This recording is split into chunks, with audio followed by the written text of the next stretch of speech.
기도하면 절대로 기도는 없어지지 않는다. 아멘. 필요할 때 하나님 역사해 줍니다. 아멘. 또 우리 믿는 사람의 가장 큰 무기도 되지만 세상에서 가장 큰 무기는 뭐냐? 기도라는 거예요. 아멘. 어떤 분이 25년 동안 이란을 위해서 기도하라고 하더래요. 성경에 보면 이란은 반드시 망하는 걸로 나와 있습니다. 지금부터 한 2500년 전, 2600년 전에 예언이 그러합니다. 그런데 그분이 알고도 하나님은 기도하게 하는 거예요. 왜 그랬을까요? 하나님은 이제 죄를 져서 비워도 채찍하고 그 후에 깨닫게 해서 믿게 하는 거예요. 아멘. 현 정부가 하나님 대적하고 그죠? 백성들을 억압하고 믿지 못하게 하니까 그들을 미워하지만 하나님 누굴 사랑한다? 백성들을 사랑하는 거예요. 그러니까 이번에 공격당해서 이란의 정부를 망하지만 백성들은 망할 수가 없어요. 왜? 하나님을 사랑하기 때문에. 아멘. 그러고 보면 우리는 기도하는 것 허되지 않습니다. 아멘. 반드시 여러분 기도를 응답해 주십니다. 아멘. 자, 오늘은 본문 말씀을 통해서 신령 성전을 짓자라고 하는 제목으로 은혜 받고자 합니다. 집을 짓는 것은 우리가 들어가 거주하면서 살라고 집을 짓습니다. 원시시대는 우리가 그 책을 통해서 보지만 움집을 짓고 살았어요. 그죠? 움집을 지금 우리 보고 거기서 살아면 살 수가 없을 거예요. 그런 가운데 예전에는 그렇게 살았습니다. 제가 어렸을 때만 해도 참 집이 개가를 났습니다. 집집마다 보면 초가집으로 크지도 않으면서도 참 지금 그런 집에서 살아가면 살라고 하는 사람들 없을 겁니다. 그러나 지금은 우리나라가 부가 축적되고 아주 건축 기술이 발전해서 얼마나 집을 아름답고 멋있고 잘 짓는지 모르겠어요. 게다가 이제 그 공간의 과학화를 통해서 그 편리성이 얼마나 좋은지 알 수가 없습니다. 그래서 지금은 집을 져도 멋있기도 하고 편리하게 살 수도 있고 아주 실용적으로 잘 짓는 걸 볼 수가 있습니다. 더더군다나 우리나라 국민들은 머리가 좋잖아요. 손재주가 세계 7위예요. 그러다 보니까 반도체도 세계로 지배하는 거 아니겠어요? 그러니까 건축 기술이 굉장히 좋은 거예요. 집 짓는 것만 잘 짓는 게 아니라 큰 건물, 두바이에 세계에서 최고 높은 건물도 우리 삼성건설이 졌잖아요. 또 세계에서 제일 길은 다리도 우리 건설기업이 졌습니다. 또 집도 아름다게 짓고 하여튼 번쩍하면 아파트가 올라가는 건 참 잘 짓습니다. 그리고 보면 하여튼 우리 국민들은 하나님 복 받은 사람들이에요. 그런데 인류 역사상 가장 화려하고 가장 비싼 건물이 어떤 건물이냐? 구약시대의 성전이에요. 솔로몬 성전. 아마 지금 그리 지려면 이제 돈이 없어서 질 수가 없을 거예요. 얼마나 많은 금을 가지고 큰 건물 껍데기를 전부 다 금으로 씌웠으니까. 철, 그리고 백향목, 나무 중에 왕이 백향목이거든. 그걸 가지고 7년 동안을 졌습니다. 거기서 뭘 했느냐? 하나님 앞에 이제 제사 드리면서 이제 하나님 영광 드리던 곳입니다. 그러면 주님이 만나주신 곳이 바로 구약의 솔로몬 성전이 있었습니다. 그러나 지금은 뭐 하는 곳입니까? 신약에는 구약과는 달리 외적 건물에 있는 것이 아니라 내적으로 신령 성전을 짓고 내적으로 만나게 되어 있는 것이 신약시대의 이제 주님의 만남의 이제 그런 장소가 되겠습니다. 그래서 우리가 예수 믿으면 성령께서 내 안에 오셔서 그 성령님과 함께 교제하면서 늘 만나면서 소통하면서 사는 것이 우리 신약의 이제 신앙생활을 하는 겁니다. 그래서 신약은 몸을 성령 삼고 오시는 성령님, 그를 어떻게 모시느냐, 어떻게 그분의 인도 따라 사느냐에 따라서 신앙생활이 달라지거든요. 우리가 그분을 잘 모시고 그분과 함께 있다면 먹고 마시면서 그분과 함께 성공적인 신앙생활을 할 수가 있습니다. 그렇다면 먼저 주님이 내 안에 거하는 것, 어떻게 저야만이 그분이 와서 이제 잘 계실 수 있을까? 성경 짓는 거기에 대해서 살펴보도록 하겠습니다. 첫째로 믿는 성도들은 하나님의 권속입니다. 2장 19절 말씀입니다. 그러므로 이제부터 너희는 유대인도 아니요 나그네도 아니요 오직 성도들과 동일한 시민이요 하나님의 권속이라 그렇게 말씀하고 있습니다. 유대인들은 아브라함의 후손들입니다. 그 후손이 이스라엘 백성들이고 그들을 하나님이 선택해서 하나님의 백성으로 삼았습니다. 그래서 그들을 선민이라고 말하고 있어요. 그들을 선택한 이유는 뭡니까? 하나님을 섬기는 방법, 하나님의 백성으로 삼아서 하나님 믿고 이제 복된 삶을 사는 것을 모든 만민에게 보여서 그들로 하여금 하나님을 섬길 수 있도록 만들어주기 위해서 그들을 선택을 했습니다. 이걸 뭐라고 한다? 제사장의 민족이라 그렇게 얘기하고 하는 거예요.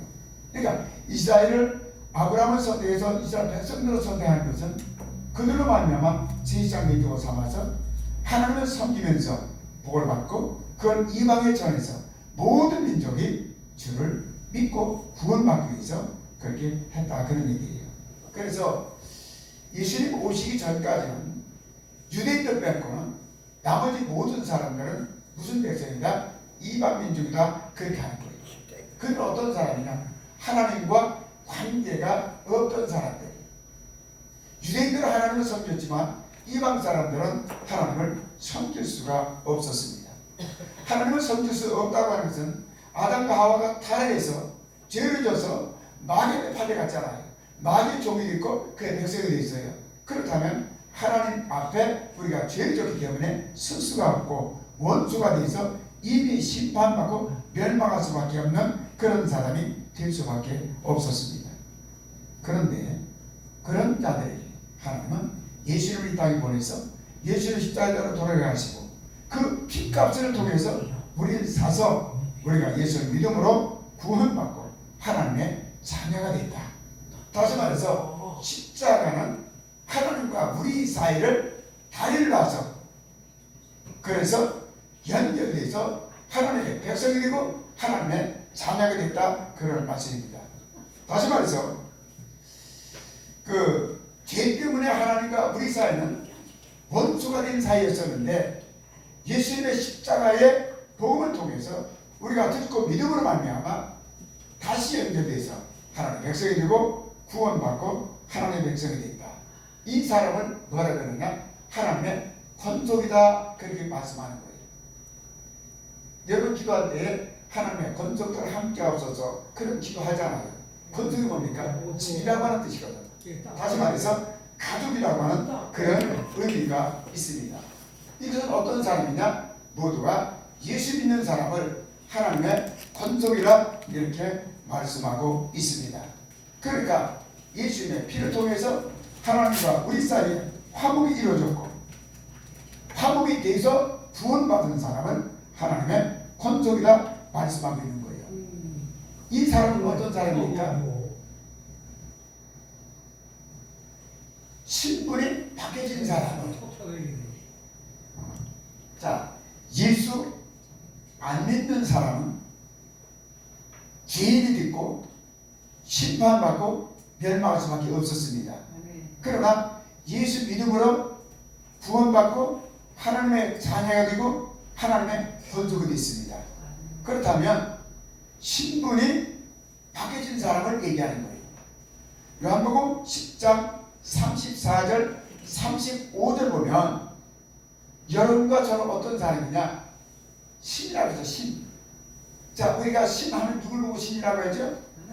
우주 만물을 창조한 하나님을 신이라고 했는데 예수님은 여러분과 저보고 뭐라고 했다고요? 신이라고 했어요.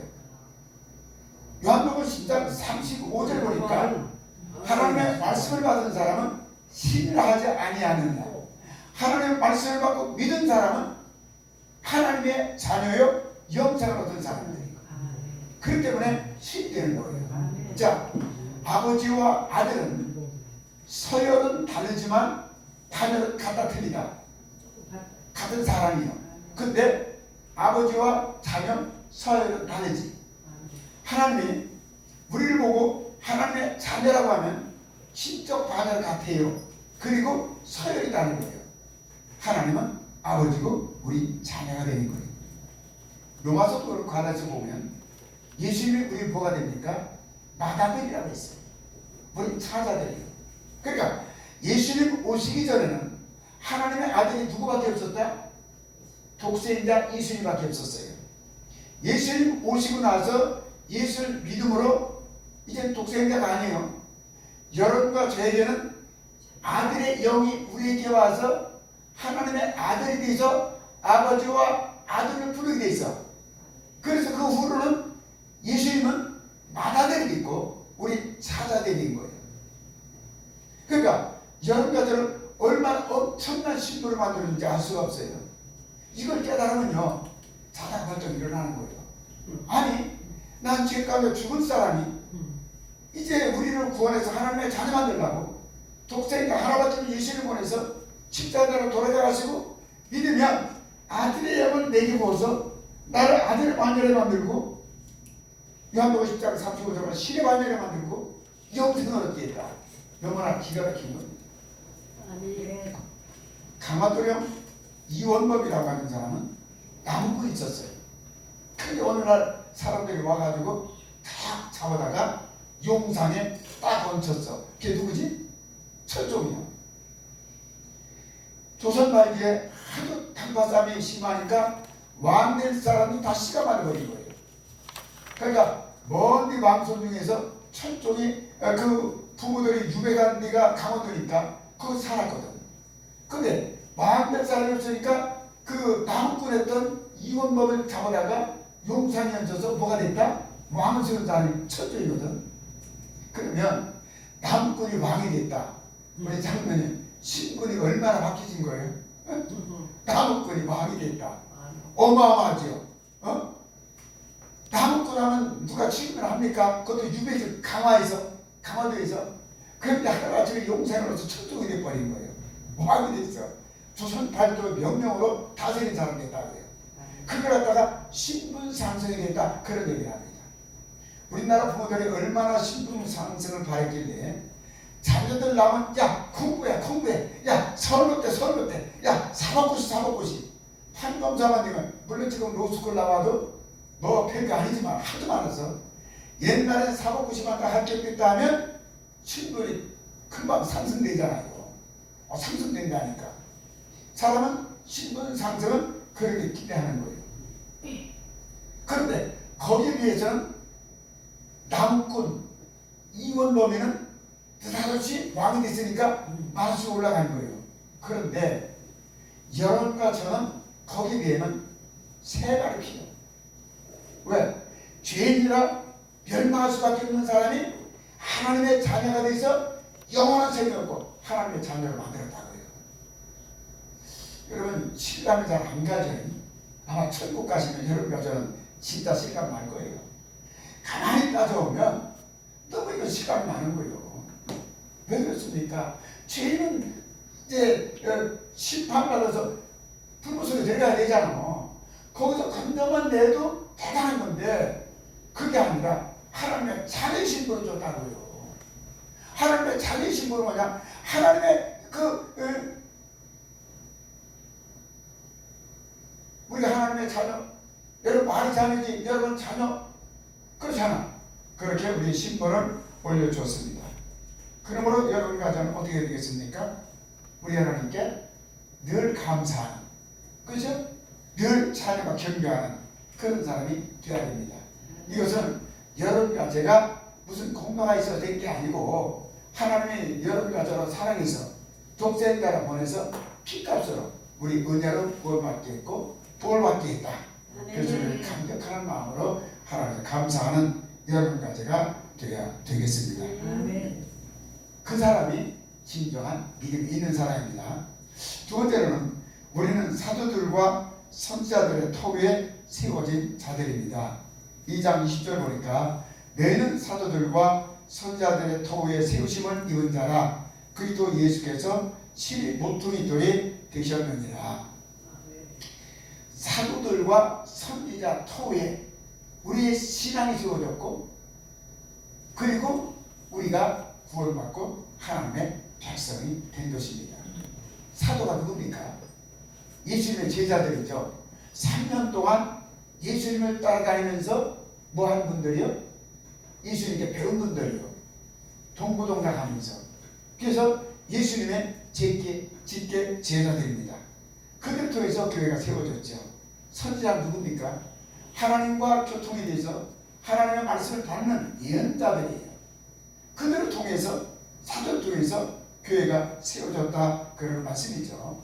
구약의 선지자들은 앞으로 예수님이 오신다 예언했습니다. 그리고 진짜 오셔서 그분한테 직접 배운 사람이 사도들입니다. 그러니까 사도들과 선지자들에 의해서 교회가 세워졌고 그 교회를 통해서 우리가 여러분과 제가 구원과 생명을 얻은 겁니다. 바로 거기에 세워진 사람들이 참된 신앙을 가는 거예요. 그러니까 이제 교회 토라고 하는 것은 복음에 쓰지만 어떤 복음? 사도들이 복음을 증가하는 거. 그 복음에 써야 된다고요. 그들이 뭘 증거했습니까? 하나님은 우리를 사랑하사 누굴 보냈다? 예수를 보냈다. 예수님이 어떻게 왔다? 육신을 딛고 왔잖아요. 육신을 가지고.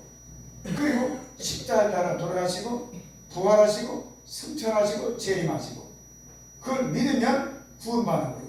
믿지 않으면 벌받고 멸망을 당하는 겁니다. 근데 여러분 요즘 얼마나 이단이 많습니까? 우리나라도 재림주가 많아. 문천명이 그랬잖아요. 예수님은 십자가에 돌아가셨으니까 실패한 자리에 자기는 승리한 자리에 그럼 왜 죽냐? 죽었잖아요. 또 승리자예요. 승리자. 모든 이단들이 자기가 재림 예수라고 했지만 다 그냥 죽었습니다. 신천지요. 난 요즘 아주 참 기가 막힙니다. 자기는 누구냐? 보혜사라는 거예요. 보혜사. 우리를 돕기 위해서 온 분. 자, 우리를 돕기 위해서 온 분 첫째 보혜사가 누구죠? 예수님이잖아요. 예수님이 오셔 십자가에 돌아가셔서 복음을 완성했어요. 그리고 하늘로 올라가셨어요. 그리고 여기 와서 보혜사가 돼서 우리 믿게 하고 죽을 때까지 보호하고 인도하고 또 전도하기 위해서 아버지 나라 만들잖아요. 삼위일은 두 번째로는 보혜사가 성령님이에요. 그러면 이만희가 보혜사면 그럼 하나님이 사후의 하나님인가? 말이 안 되잖아. 그치? 근데도 그거 듣고 있어요. 또 신천지가 교인이 30만이 있으니까 우리 기존 교단과 화합을 해야 된대. 여러분 이단과 화합이 될 수 있습니까? 아니 30만 아니라 100만인지 화합하면 안 되지. 그리고 이만희 신천지가 뭐 했습니까? 뭐 했어요? 대접. 기존 교회 공격하고 그 교회도 다 빼갔잖아. 양이 도둑질 했잖아. 복음도 잘못됐지만 양을 도둑질한 사람들이요. 일이거든. 아니 그 사람들하고 무슨 화합이 되냐고. 또 그걸 증거하는데 그거 듣고 있어. 화합된다. 화합해야 된다. 복음의 본질을 우리가 분명히 알아야 됩니다. 사도와 선지자 터 위에 세웠다. 사도는 누구냐? 예수님 복음의 중심이 되는 예수님과 함께 했고 그것을 목격했고 그 복음을 받은 사람이 누구냐? 사도예요. 그들이 복음을 증거한 외에는 잘못된 거예요. 그런데 그것을 쉽게 받는다 하니 뿐만 아니라 우리 기독교가 무속화가 된 게 많아요. 본질로 가는 게 아니라 주변 것으로. 여러분 나무가 있으면 둥치가 나무로 시작해서 줄기가 있는 거지 줄기 잡고 그게 중요한 것으로 착각하고 있다고요. 아니요. 둥치를 잡아야지. 우리는 그래서 예수 믿고 복 받는 건 사실이지만 복을 중심으로 가면 잘못했다고요. 은혜 받고 열심히 내는 건 중요하지만 말씀의 중심에서 말씀에 근거한 은혜가 중요하다고요. 아멘. 말씀이 중요하지만 은혜 받지 않고 바리새인처럼 잘난 척은 안 된다고요. 또 화합도 중요하지만 종교 다만하라고 해서 다종교도 구원이다고 얘기하면 안 되는 거예요. 세상이나 서울로 가는 길이 여러 길이 있지만 주님께 나아가는 길은 사도행전 4장 12절에 예수 외에 다른 데로 준 적이 없다고 했으면 예수님밖에 없는 거예요. 아담의 후예들은 전부 다 죄이기 때문에 우리 이제 구원을 줄 수가 없습니다. 그러나 예수님은 성령으로 잉태해서 죄의 씨가 심겨진 것이 아니라 말씀이 하나님의 씨가 심어졌기 때문에 죄 가운데 태어나지 않았다고요. 그분만이 오로지 구원이 있다 하는 얘기예요. 그런데 타종교나 화합문에서는 타종교도 구원이 있다? 착각을 해도 한이 없는 거예요. 어떤 일이 있더라도 우리는 예수에는 없다고 하는 것을 믿어야 되겠습니다. 또한 감사한 복음, 죄를 수탈이 지고 하는데 죄 지고 하면 회개하고 죄를 버려라. 예수님은 어떠한 것도 용서하지만 회개가 없으면 심판이라는 걸 가르쳐야 되는데 수탈이 지진 사람 아니야 괜찮아. 예수님은 당신에도 십자가를 지셨고 사랑해 사랑해. 아니 용서받으면 회개가 있어야 될 거 아니에요. 회개한 다음에 또 저 아니잖아요. 물론 사람이 연약하기 때문에 회개하고도 다칠 수도 있습니다. 그러나 예수님이 가늠하다 현장에 잡힌 사람을 용서해주고 말하고 있습니까? 다시는 뭐 하지 말라? 죄를 짓지 말라. 맞죠? 다시는 죄를 짓지 말라. 그런데 믿음으로 구원받았으니 아 내가 율법주의나 이런 것도 많아. 뭐 그 정도 많다니까. 로마서나 갈라디아서 전면에 보면 그 얘기가 맞을 수가 있어. 오직 믿음으로 구원받는다. 그러나 중반 이후부터 신앙 윤리가 나오는데 그 다음부터는 하나님 말씀을 이제 사랑하라 뭐하라 지키라 그렇게 나와요. 그래서 이러한 죄를 지은 사람은 하나님 나라 유업을 받을 수 없다고 분명히 말씀하고 있어요. 그러니까 믿음으로 구원받으면 구원받은 사람 하나님 능력으로 말씀을 지켜 행하는 것이 신앙이지 믿음으로 구원받았다고 내 뜻대로 하는 것이 아니더라 그런 얘기. 그래서 우리는 복음으로 새롭게 바꿔야 되는 거예요. 사도들이 복음을 증가한 거로 새롭게 나가야 되는 거예요. 그래야만이 교회가 바로 세워지고 우리 신앙이 바로 설 수 있습니다. 20절 하반절에 보니까 그 터는 어떠한 터냐? 20절 한번 볼까요? 그리스도 예수께서 친히 모퉁이 돌이 되셨느니라 그랬어요. 모퉁이 돌. 모퉁이 돌이 뭐죠? 이사야 28장 16절 보니까 건물의 기초석을 모퉁이 돌이라고 해요. 여러분 그 건물 가서 오면 이거는 매달 며칠부터 무화에서 했다가는 기초석 세우는 거 보셨죠? 모퉁이 돌이에요. 그리고 유대는 또 지붕 위에도 마지막 하면서 한다고 해요. 그러니까 그 말씀 예수님을 기초로 해서 신앙이 세워지고 위에 세웠다는 것은 예수님의 말씀에 의해서 신앙생활을 해야 된다는 것을 우리에게 가르쳐주고 있습니다. 그러니까 어떠한 인간의 방법, 좋은 방법 이게 아니라 기초도 말씀 위에 세워지는 거고 머리 위도 말씀이니까 예수님이니까 예수님 의해서 우리가 신앙생활 해야 된다고 하는 것을 가르쳐주고 있습니다. 그러니까 신앙은 말씀에 세워지고 신앙은 말씀으로 성장되고 신앙은 말씀을 통해서 완성된다. 그것이 뭐다? 바로 사도와 선지자들 터 위에 세워진 신앙이다. 그런 거예요. 그러니까 처음과 마지막 무조건 예수예요. 예수는 누구다? 말씀이요. 말씀에 세워지고 말씀에 어디 된다? 성장하고 말씀에 완성돼서 여러분과 저는 완성된 교회를 만들어야 되는 겁니다. 다시 말해서 복음의 본질로 들어가서 본질을 위해서 신앙이 세워지고 본질에 의해서 인도함 받고 그리고 신앙생활하는 것이 우리 신앙이다. 그런 말씀입니다. 세 번째로 성도는 하나님의 거하시는 성전을 짓는 자들입니다. 21절부터 22절 보면 그의 안에서 건물마다 서로 연결하여 주 안에서 성전이 되어가고 너희도 성령 안에서 하나님의 거하실 처소가 되기 위하여 그리스도 예수 안에서 함께 지어져 가느니라 그랬어요. 여기 건물마다라고 하는 것은 여러분과 저 성도들을 얘기하는 거예요. 우리는 성전이라고 했잖아요. 우리 개개인은 성전이요. 바로 건물입니다. 그러니까 왜 건물을 했느냐? 내 안에 누가 거한다? 성령이 거하거든요. 성령은 거룩한 영이기 때문에 회개하고 예수 믿으면 바로 여기 깨끗하게 도를 짓고 여기에 누가 와 계신다? 성령이 와 계신다. 그래서 성령이 거하는 성전이다. 구약은 솔로몬이 그물을 엄청나게 화려하게 지은 성전이 있었어요. 지금은 이제 그런 성전이 아니라 내 안에 여기에 누가 와 계신다? 바로 성령이 와 계신다고요. 예수님 오시기 전에는 우리가 예수님의 보혈을 깨끗이 씻을 수가 없어서 내주하는 성령이 오실 수가 없어요. 그래서 바깥에 있는 성전에서 예배드릴 수밖에 없었어. 제사 드릴 수밖에 없었습니다. 그러나 신약은 예수님 오셔 십자가로 여러분과 저를 십자가로 돌아가시고 피를 흘렸어. 그 피가 모든 일을 씻어서 깨끗하게 되니까 그분이 여기에 성전 삼고 오셨다 그런 얘기예요. 그래서 우리 원로 목사님이나 우리 장로님이나 저는 개개인의 성전이고 건물입니다. 이게 모인 것이보다 교회가 되는 거예요. 이 교회가 모인 것이보다 우주적인 교회가 되는 거예요.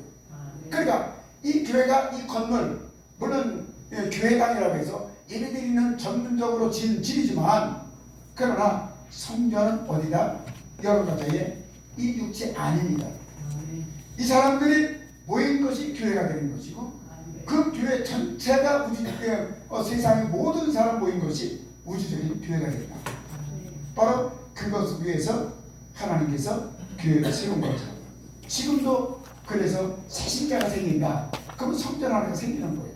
그러면 하나님의 성전이 점점 커가는 거죠. 성전이 막 성장하고 커가는 거예요. 그래서 여러분 가정은 어떤 사람이 됐건 전도를 해서 예수 믿게 하면 성전 하나를 무하고 있다? 성전을 세우고 있다. 그 가치는 솔로몬 성전보다 가격이 비싸다 싸다? 비싸다. 왜? 예수님 피값으로 샀잖아. 우주보다 비싼 예수님 값으로 샀으니까 그 귀하다고요. 솔로몬 성전은 일부 그 귀한 거로 했지만 별거 아니잖아. 거기에 비하면. 그러니까 여러분과 저는 천도에서 성전 하나씩 세우면 그러니까 천국 가니까 전도에서 한 사람씩 전도한 사람 상급이 엄청나다는 거예요. 성전 하나씩 계속 세워나가는 여러분과 제가 됩시다.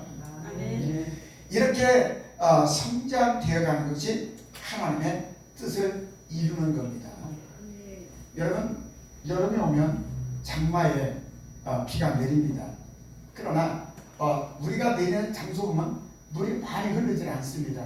그러나 또라이 가면 물이 흘러요. 그 다음 하천 가요. 강을 가요. 바다가 보십시오. 물이 엄청 많지. 바로 우리 기독교가 그거거든.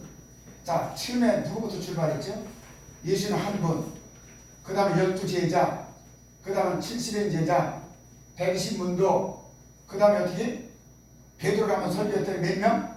3,000명, 5,000명, 큰 무리가 예수 믿더라. 그랬더니 이게 퍼져서 지금 온 우주에 퍼졌습니다. 얼마라고요? 지금은 20억이 넘습니다. 자, 2000년 전에 예수를 한 분이 시작한 것이 지금 20억이 넘는 사람이 예수를 믿게 됐다. 그런 거예요. 우리나라 어떻습니까? 한 40년 정도 전에 1883년에 제일 먼저 온 사람이 누구죠? 알렌 선교사. 병원지로 왔잖아요. 의료 선교사로 왔어요. 1년 뒤에 84년에 언더우드와 아펜세라가 왔습니다. 언더우드는 장로교를 세웠고 아펜세라는 감리교를 세웠어요. 언더우드는 연희전학교를 세웠고 아펜세라는 배제학당을 세웠습니다. 그래서 이제 선교와 의료와 선교와 학교를 지어서 우리를 개화시켰고 일교적으로 우리 발전하는데 일조하는 것이 우리 기독교입니다. 두 사람이 와서 전했을 때에 지금 얼마나 되죠? 요즘 줄었다고 하지만 1000만 성도라고 하지 않습니까? 바로 하나님 나라는 저렇게 출발하는 거예요. 예수님의 비유가 맞습니다. 하늘에 뭐가 된다? 네? 무슨 씨? 네? 겨자씨. 네. 겨자씨 하나의 땅에 심겨지면 커가지고 새가 깃들 정도로 큰다.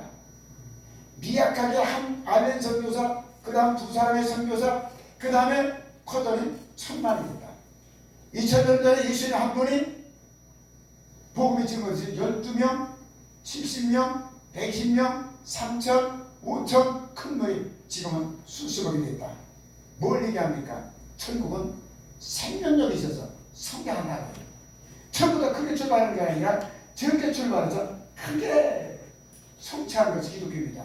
그래서 너희 시작은 미약하였으나 나중에는 뭐한다? 장대. 심히 창대. 그냥 창대가 아니라니까. 따라해요. 심히 창대해진다. 심히 창대해진다. 그렇잖아요. 심히. 아니 뭐 구멍가게다가 맨날 그 슈퍼되면 안 되잖아. 그 다음에 엄청난 걸 발전해야 되지 않습니까? 여러분 가정은 어쨌든 우리 개인도 신앙이 성장하고 하나님 나라로 성장하는 그런 역사가 있어야 되겠습니다. 그리고 우리의 육체가 성전이라고 하는데 성전은 구약의 하나님의 임재하는 장소, 신약은 예수님 영이 우리에게 와서 거하는 장소. 그렇죠? 거기서 주님이 우리와 만나는 장소가 바로 성전입니다. 그 구약은 지성소, 십자가는 법계에서 주님이 만나 주셨어요. 그것도 하나님 1년에 몇 번? 한 번. 대속죄일 때 한 번 만나줬어요. 그런데 신약은 그게 아니에요. 우리 성전상 오시기 때문에 한 번이 아니라 매일도 만날 수 있는 거예요. 그죠? 얼마나 좋은지 모른다니까. 여러분 그 기도 늘 하면서 성령께서 의식하면 임재의식이 있는 사람 늘 만나는 거예요. 기도할 때 기쁨 있고 평안 있고 막 임재의식이 있잖아요. 막 매일 만날 수 있다니까. 그죠? 매일 만날 수 있는 거예요. 그러니까 우리에게 성전상 오신 게 얼마나 큰 복인지 알 수 없습니다. 고린도전서 3장 16절에 보니까 우리 육체가 성전인데 성령이 거하는 절이다. 그러므로 더럽히지 마라. 여기는 거룩한 성령이 거하니까 더럽히지 마라. 술도 먹지 말고 담배 피워서 연기 집어넣지 말고 비판해서 그냥 나쁜 영 집어넣지 말고 죄수 나쁜 거 집어넣지 말라는 거예요. 우리가 죄 지면 육체에 다 심어집니다. 왜 심어지는지 아십니까? 원래 죄는 인격은 아닌데 죄를 지면 죄와 누가 붙는다? 어둠의 세력이 붙는 거예요. 죄 지면 그 죄와 함께 어둠의 세력이 반드시 있습니다. 그래서 성경은 인격적으로 다루면서 죄를 왜? 죄는 인격이 아니지만 죄 짓게 하는 것이 어둠의 세력이고 짓는 동시에 그 죄와 함께 누가 있다? 어둠의 세력이 붙어버리는 거예요. 그래서 회개하면 어둠의 세력이 나가잖아요. 만약에 나가기 전에 또 누구냐 하면 언제 Jesus 돌아다 얘기하잖아요. 이거. 또 이 어둠에서 귀신이 나가잖아. 그치? 그래서 이 성전을 더럽게 하지 말라. 너무 더럽게 하면 뭐한다? 멸한다 그랬어요. 여러분과 저는 성전을 어떻게 한다? 그렇게 해야 된다. 우리가 경건한 삶을 살지만 아무리 경건한 삶을 살아도 우리의 마음속에 때는 미움이 오고 불평이 오고 때는 뭐가 욕심이 오고 그러잖아. 그럴 때마다 하나님 용서해 주시옵소서. 예수님의 보혈로 머리부터 발끝까지 영혼욕을 씻어달라고 기도하면 되는 거예요. 아멘. 그런데 그거 하고 계속 뒤져봐. 여기 더럽게 가득 차잖아요. 그러면 더러워져가지고 그걸 멸한다고 했다니까. 고린도서 3장 16절 조금 시간 갔으니까 여러분 다 찾아요. 그리고 22절 보니까 뭐라 그랬어? 너희도 성령 안에서 하나님의 거하신 소서가 되기 위해서 그리고 예수 안에서 함께 지어져 간다 그랬어요. 자, 성전은 어떻게 짓습니까? 우리가 건물질 때 좋은 재료 놓고 아주 그 실력 있는 건축업자가 기술자가 오면 좋은 건물 짓잖아요. 여러분과 저도 성전은 좋은 건물을 쳐야 돼. 어떻게 됩니까? 재료를 말씀이요. 건축을 짓는 분은 다 성령이며.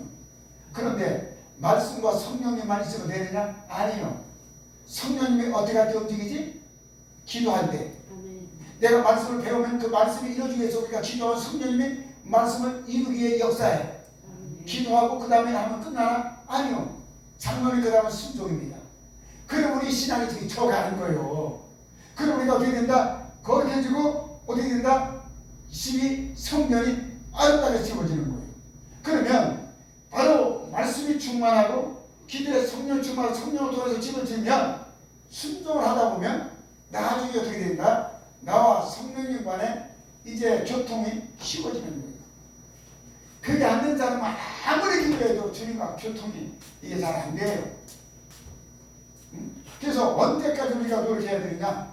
기도해서 말씀이 성령을 통해서 이루어질 때 우리가 순종하다 보면 주님과 나가 어떻게 된다? 하나가 되고 연합되는 거예요. 그때부터 우리는 성전은 아름답게 지어진다.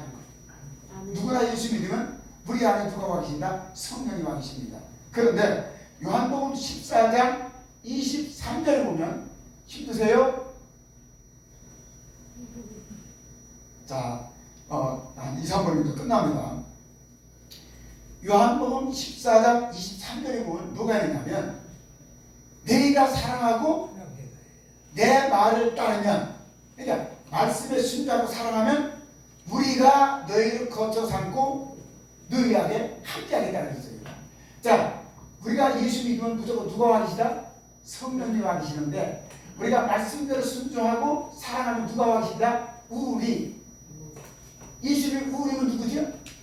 성부, 성자, 성자. 삼위일체가 함께 온다는 거예요. 그래서 영성이 깊은 사람은 성부, 성자, 성령 하나님과 함께하는 것까지 가는 겁니다. 여러분 거기까지 성장하는 그런 사람이 되어야 되겠습니다.